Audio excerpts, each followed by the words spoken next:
জয় মা কালী জয়, জয় মা মনসার জয়। মাকে সন্ধ্যা পুজো দিচ্ছি এখন। রাত্রেবেলা মায়ের সেবা দিচ্ছি, মাকে জল বাতাসা দিচ্ছি। রাত্রেবেলা মাকে জল বাতাসাতে সেবা দিচ্ছি। মা কখনো আমার কাছে বলে না যে আমাকে ভালো মন্দ দে, ভালো মন্দ আমাকে খাওয়া, কখনো বলে না। কখনো স্বপ্নও দেখায়নি যে আমাকে খাওয়াতে হবে, আমি এই খাবো সেই খাবো, কোনোদিনও বলেননি। মা আমাকে বলেছে তুই ভক্তি মনে আমাকে যা দিবি আমি তাই গ্রহণ করবো। আর তাই আমার সাধ্য মতো আমি মাকে যখন যা জোটে, যেরকম জোটে সেরকমই মাকে দিয়ে সেবা দিই, মাকে দেওয়ার চেষ্টা করি। মা সকল ভক্তর মঙ্গল করো, সকল ভক্তর মনস্কামনা পূর্ণ করো মা। সবাইকে সুস্থ রেখো মা, ভালো রেখো মা, সকলের মঙ্গল করো।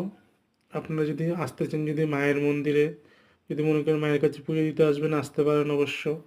প্রতি শনি মঙ্গলবার বিশেষ পুজো হয় মায়ের নাম গোত্র ধরে। বিশ্বাসে আপনাদের মুক্তি। জয় মা কালী জয়, জয় মা মনসার জয়।